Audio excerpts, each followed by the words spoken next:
Bonjour à tous, bienvenue à Bernissart, situé dans le parc naturel des plaines de l'Escaut. On est vraiment à 2 pas de la frontière française. Cette commune est connue dans le monde entier grâce à cette découverte incroyable faite par des mineurs au 19e siècle qui sont tombés en creusant par hasard sur des squelettes d'iguanodons. On verra comment ici on est passé de l'or noir à l'or vert. Après des années d'exploitation du charbon, la nature a repris ses droits de la plus belle des manières. Bonjour Freddy. Bonjour, bonjour. Vous allez bien? Ça va.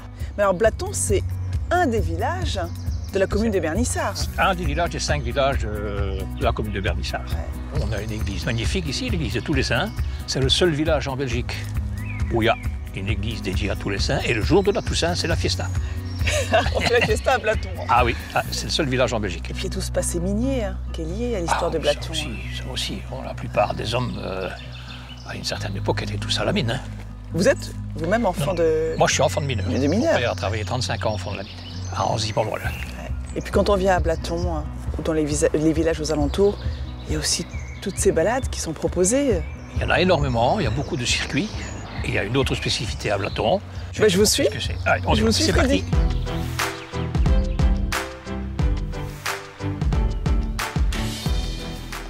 Ben voilà ce que je voulais te montrer. Ici, des murs en pierre sèche que nous on appelle crête à cailloux. C'est original, j'ai jamais vu ça dans la région. Pourquoi crête? Parce que ces murs sont faits de pierres posées l'une sur l'autre, convenablement. Et puis on pose ceci au-dessus pour coincer. Et comme ça ne bouge pas. Et il n'y a pas de liant? Rien. Rien du tout. Au contraire, s'il y a des liants, c'est pas une crête. Alors comment on explique qu'on retrouve ce système de pierre sèche ici à Blaton? Ah, c'est la pierre du pays. Voilà. Ah oui, d'accord.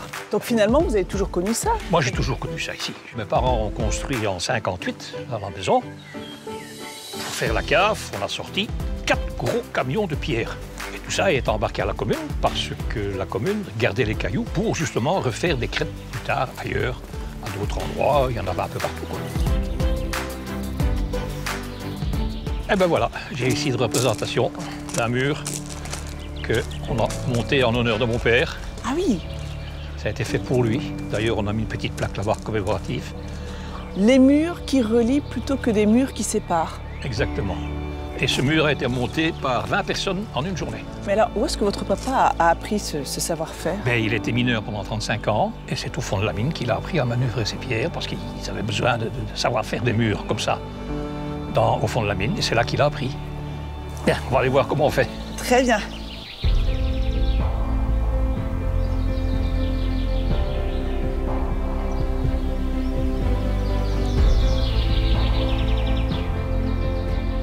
Ben ça va, il termine, on va aller lui donner un coup de main là. Il termine de mettre ses plateaux. Bonjour. Monsieur Alain, bonjour. Ah, bonjour les promeneurs. Je pense que j'ai ça pour vous. Ah, bon, c'est un tour. Vous aidez. Tiens. Voilà. C'est super lourd, mais je mets comme ça. Oui, vertical. Et ça va suffire. Voilà, ça s'appelle les crêtes. Voilà, elles vont trouver leur place. Hein. Voilà, on continue comme ça. On a presque fini. Depuis que vous êtes là, ça va plus vite. Et donc, il faut bien caler le tout. Hein. Voilà, c'est ce qui stabilise le mur. Hein. C'est la finition du mur qui empêche les petits cailloux qui sont dans le mur de partir et de... Ouais. Voilà, je crois qu'on est à peu près bon. Hein. On avait bien mesuré ça. Et puis, s'il y a trop de vent, c'est pas grave, il n'y a pas de liant, donc ça passe à travers. Voilà. Ça passe à travers. Et du coup, on peut admirer un peu partout ces crêtes à cailloux, ici dans la région? Si vous faites le circuit des crêtes à cailloux, vous allez découvrir des murs de séparation et quelques murs de soutènement quand même qui nous restent. Mais il y a une prise de conscience de la population à protéger ce patrimoine local qui est magnifique. À venir l'admirer, à le regarder, à se balader à travers ce patrimoine. Voilà. Il est temps à présent pour Nathalie de s'essayer au tir à l'arc.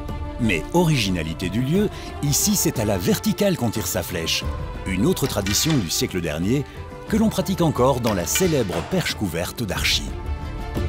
Bonjour Marie-Claude. Bonjour Nathalie. Vous allez bien? Très bien, merci. Alors ici on est vraiment dans un lieu emblématique et qui est très important pour vous, pour votre famille. Tout à fait, c'est l'endroit qui s'appelait la perche couverte où on pratiquait le tir à l'arc à la verticale. Ça c'est surprenant, hein. C'est pas à l'horizontale, hein. C'est vraiment à la verticale. À la verticale, presque 30 mètres de haut. Vous verrez si vous essayez, ça n'est pas si simple. Et c'est une histoire de famille, hein. Tout à fait. Mes grands-parents et mes parents ont tenu l'établissement de 1933 à 1980. Et vous êtes sur la photo? Oui. Voilà, c'est vous là? c'est moi, effectivement. Elle est là. C'est une tradition ancrée dans la famille avec des champions.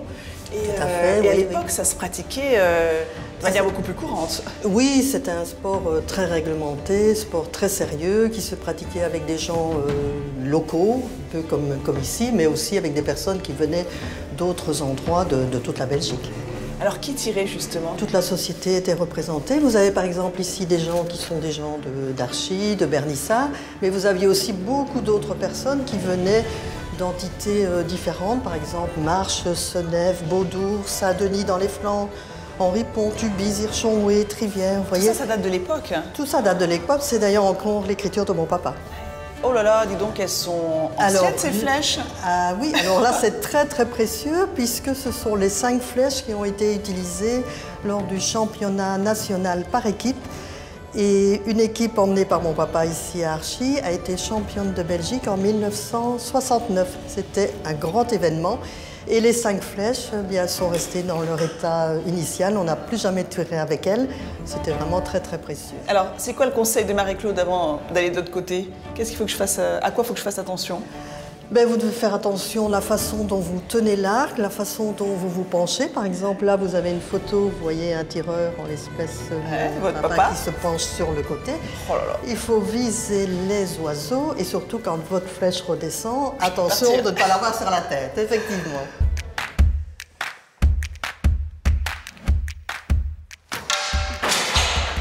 Alors, Tu as ton arc. Donc tu le tiens comme ça. ouais, Tu mets tes 2 doigts en dessous, ici. ouais. Je vais te placer la flèche. Oh là là, je crains le pire. Comme ça. Voilà. Attention. Comme ça. Tu tires le plus fort possible. que tu peux. Et tu essaies de... Et je lâche ça. Une fois que tu arrives à viser, oui. Oui. Fabrice, c'est très inquiet. Bonne chance. Ah oui, oui. Fais attention à Je toi. vais déjà me reculer. Attention.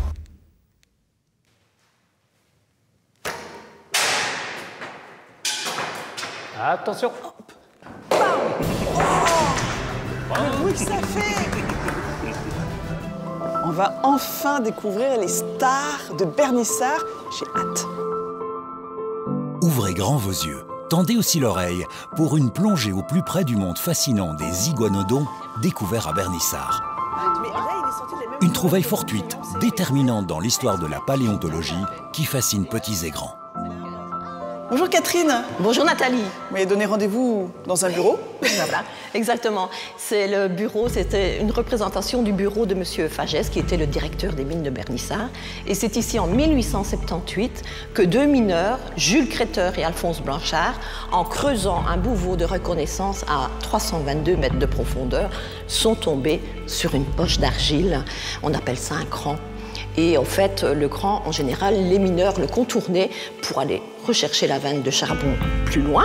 Mais là, ce jour-là, ben voilà, ils ont décidé de percer cette poche. Et en perçant cette poche, ils ont fait une découverte exceptionnelle. C'est la seule fois dans le monde qu'on a découvert 2 troupeaux, en fait. Un troupeau d'iguanodons à 322 mètres de profondeur et un troupeau à 356 mètres de profondeur.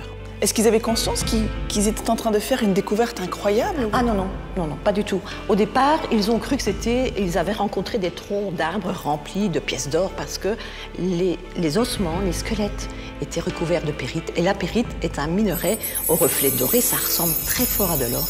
Et les mineurs ont cru vraiment de toucher le jackpot et voilà, mais non, en fait, c'était les ossements. Ils ont découvert un autre trésor. Voilà, tout à fait. Donc, il y a encore à peu près 200 iguanodons sous nos pieds. Sous nos pieds? Oui.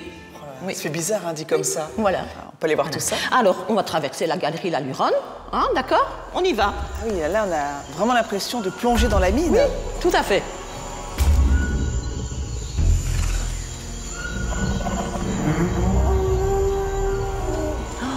Waouh! Magnifique. Voilà le bestiau. Oui, tout à fait. C'est un iguanodon, c'est notre iguanodon, Bernissartensis. Il a été baptisé Bernissartensis. Pourquoi? Parce qu'on l'a retrouvé ici à Bernissart. Et c'est un vrai spécimen, c'est un vrai squelette d'iguanodon. Il est herbivore, il mesure entre 5 et 6 mètres de haut. sur à peu près 10 mètres de long. Alors c'est un ovipare comme tous les dinosaures, il pond des œufs. Voilà. Alors il a des pieds comme vous voulez. Ses pattes ressemblent à des pattes de poule. Il est ornithopode, pied d'oiseau. Il a 92 dents, 86 vertèbres, reliées entre elles par un tendon ossifié. Voilà, pour supporter cette queue imposante. Et dans cette scénographie qui nous rappelle qu'à l'époque, Bernissart était une forêt tropicale. Une forêt tropicale. Donc, sur ce grand cyclorama, vous avez toute la flore de Bernissart représentée d'époque. Donc, il y a 125 millions d'années. Vous avez voilà, toute cette flore qui est autour de vous, qui était ici présente à Bernissart. Voilà. Comment ont-ils fait pour reconstituer le puzzle sans se tromper avec toutes ces pièces? C'est simple, ils ont fait un plan. Et alors, tous les os étaient donc enveloppés dans des blocs de plâtre. Et les blocs avaient une lettre et un chiffre. Et ces blocs ont été transportés à Bruxelles. Et une fois arrivés à Bruxelles, eh bien, on a reconstitué, d'après les lettres et les chiffres, les squelettes des iguanodons. Voilà, sans se tromper. Des spécimens à voir aussi au Muséum des sciences naturelles de Bruxelles. Voilà, c'est fait exprès. C'est génial. Tout à fait. C'est vraiment très agréable à faire, hein, les balades. Ah ouais. Oups. Puis à vélo, c'est assez pratique finalement. Ah oui, tout à fait. C'est vraiment le bon moyen pour découvrir finalement l'entité et ses 5 villages. Donc si on veut se balader d'un village à l'autre, on prend son vélo. C'est plat. Donc si on n'a pas de vélo électrique, c'est pas très grave. C'est ça, exactement. Et en plus, on regorge d'itinéraires, de plans et de cartes à l'Office du tourisme. Donc il ne faut pas hésiter à passer nous voir pour découvrir l'entité. Ce que je te propose, c'est qu'on continue la balade. C'est vrai qu'en faisant ce petit bout de balade avec toi, on se rend compte qu'on peut aller dans les petits recoins, dans les forêts, le long des ravelles. C'est à vélo et à pied aussi qu'on se rend compte à quel point cette commune est très verte. Oui, on est vraiment passé de l'or noir à l'or vert, puisqu'au départ c'est une commune issue du charbonnage, mais finalement maintenant ce qui frappe le plus, en tout cas les visiteurs ou comme toi qui viennent d'ailleurs, c'est finalement cette commune très verdoyante. On arrive déjà à la fin de cette émission. J'espère que cette découverte de Bernissart vous a plu, cette nature, ce cadre verdoyant et surtout cette histoire qui est très belle. Ces mineurs qui pensaient avoir trouvé de l'or, ils ont sûrement été un petit peu déçus au début et pourtant ils ont fait une découverte bien plus importante qui a marqué l'histoire de la région. Allez, à très vite pour de nouvelles aventures avec les ambassadeurs.